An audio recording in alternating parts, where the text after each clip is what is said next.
Jodia qui c'est dimanche 29 juin, titre leçon que nous avons étudié, c'est le peuple de Dieu en Égypte. Le peuple de Dieu en Égypte. Mes frères, mes sœurs, chers amis, moi saluez nous au nom du Seigneur Jésus-Christ. Non pas c'est Wendy, c'est encore un contentement pour nous capables de continuer avec leçon nous pendant semaine ça qui c'est leçon 1. Titre leçon que nous avons étudié pendant toute semaine c'est l'oppression, contexte et naissance de Moïse. Verset à mémoriser ou verset pour nous connaître, nous avons un texte dans Exode 2, verset 23 à 25, qui dit comme ça. Les enfants d'Israël gémissaient encore sous la servitude et poussaient des cris. Ces cris que leur arrachait la servitude montèrent jusqu'à Dieu.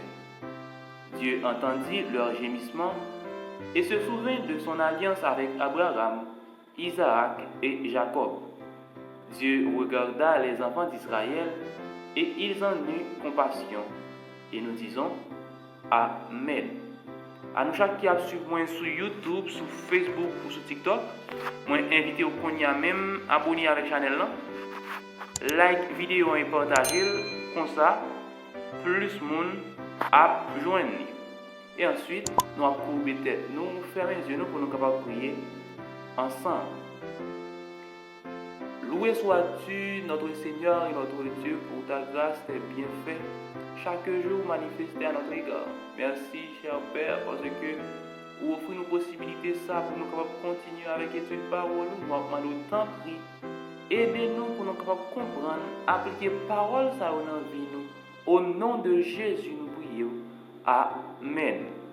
Encore une autre fois, titre leçon que nous avons étudié aujourd'hui, c'est le peuple de Dieu en Égypte. Eh bien, nous sommes capables de voir dans la leçon aujourd'hui, auteur là, lui présenter nous encore une autre fois, livre Exode là, lui expliquer nous de manière détaillée comment le peuple Israël là été fait tomber dans l'esclavage et comment bon Dieu lui a délivré. Il commençait pour lui attirer l'attention nous sur l'étymologie mot Exode là, qui dans la langue hébraïque traduit par Shemo, et bien qui signifie les noms. Shemo qui signifie les noms. Nous sommes capables même ouais, c'est comme ça, et bien livre là li commencer. Il commençait par voici les noms. C'est expression ça que nous premier joindre dans le livre Exode là. Eh bien, l'itapral présenter nous nom petit Jacobio, ou du moins nous avons dit petit Israël là. Nous connaissons bon Dieu de changer nos Jacob en Israël, ça fait il y aurait les petits Jacobio, les enfants d'Israël. Eh bien, non, il a présenté nous non tout petit yo depuis non verset 1er à verset 4. Eh bien, nous avons joint non tout petit Jacob. Eh bien, il y a en tout 70. C'est 70 Israélites qui étaient allés dans le pays Égypte. Nous connaissons à cause de famine, ils étaient trouvés dans Gozin parce que Joseph était placé là pour être capable de nourrir. Et puis dans le texte, l'auteur a invité nous à lire Exode chapitre 1er, verset 1er à 7. Et après, il pose une question, ça, quand il dit, quelle vérité cruciale trouve-t-on dans ce passage? L'auteur a commencé pour lui dire, Exode commence par un rappel de la bénédiction de Dieu. Lorsque le patriarche Jacob et sa famille s'étaient installés en Égypte, il n'était que 70 personnes. Genèse 46, verset 27, Exode 1er, verset 5. Mais les Israélites furent féconds et multiplièrent. Ils s'accrurent et devinrent de plus en plus puissants. Et le pays en fut rempli. Exode 1er, verset 7. Cependant, au moment de l'exode, il comptait environ 600 000 hommes de pied sans les enfants. Exode 12, verset 37. Eh bien, nous sommes capables de voir dans ce texte-là, après que Joseph fin mourir, tout petit Jacob fin mourir, eh bien, c'est seulement descendants qui étaient. C'est un nouveau roi qui t'a monté sous le royaume. eh bien, roi ça, il pas connaît Joseph, il pas connaît frère Joseph yo, eh bien, il t'a pral mettre peuple Israël là en esclavage parce que peuple Israël là, il était vinn tellement pile que yo te commencé peur peuple là. Yo dit si toutefois t'as gagné une armée qui t'a levé contre yo, eh bien, peuple Israël là qui doit allier ensemble avec armée ça pour capable détruire. Eh bien, yo mettez peuple Israël là dans une dure servitude, eh bien, yo t'a pral fait peuple là li bâti de villes, non capable ville ça yo. Eh bien, yo te fait peuple Israël un travail très dur pour construire pour eux deux grandes villes. Et ça, il va suivre toujours, c'est peuple Israël qui t'a assuré toute bagaille que yo a besoin pour être capable d'utiliser dans le pays Égypte pour permettre au peuple égyptien de devenir plus riche que j'en étais hier. Eh bien, bon Dieu t'a délivrer pour lui mener dans la terre promise, qui c'est le pays de Canaan. Et nous sommes capables de voir que yo te sorti dans le pays Égypte avec environ 600 000 garçons, sans pas compter Simoun. Eh bien, nous sommes capables de voir que là, le peuple était vraiment nombreux, malgré yo t'a passé misère, yo te continué à multiplier dans le pays Égypte. Eh bien, le mot exode là, il gagne une signification dans langue latin qui sortit de grec à latin qui traduit par sortir de ou aller hors de. C'est ça qui fait le mot exode là même, il est capable de traduire par délivrance parce que le peuple Israël il était en esclavage en Égypte et il était quitté l'esclavage parce que bon Dieu il était délivré par serviteur Moïse pour être capable d'aller dans la terre promise, retourner dans la terre natale.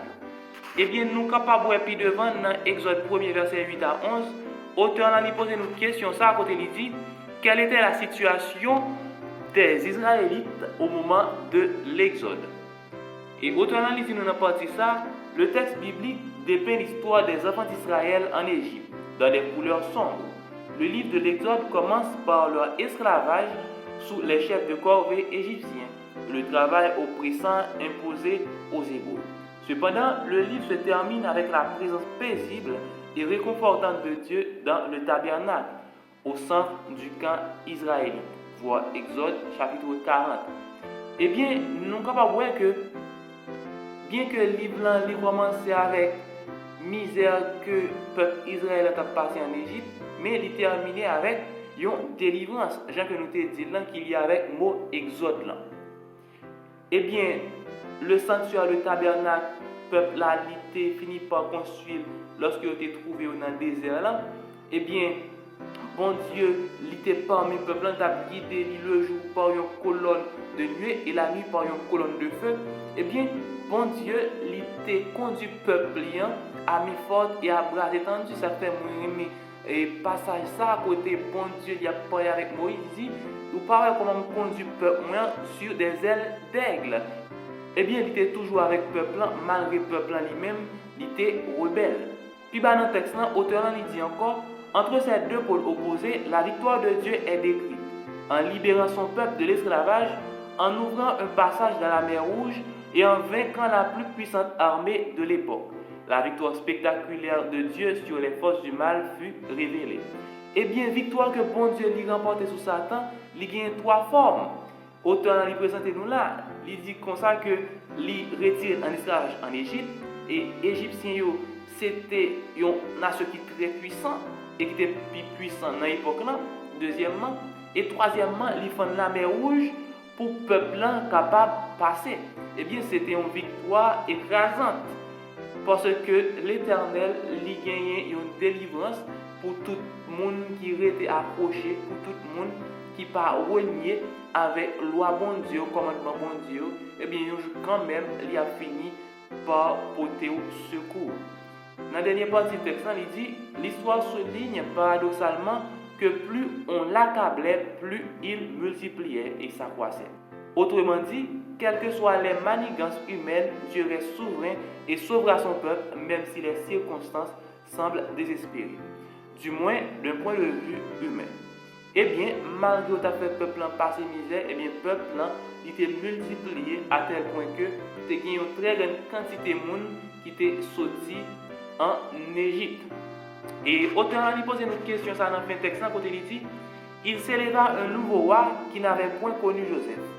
Que nous enseigne ce récit sur le fait que nous ne devons jamais prendre pour acquis les circonstances, surtout les bonnes. Pour nous capables finir, nous avons courbé tête, nous fermer les yeux pour nous prier. Merci bon Père parce que vous te permettez nous être capables d'étudier le sens aujourd'hui. Alors, on vous prie, accompagnez-nous, permettez nous capables d'appliquer parole ça et nous capables de changer. Au nom de Jésus, nous prions. Amen. À bientôt pour le son lundi. Que bon Dieu continue de bénir.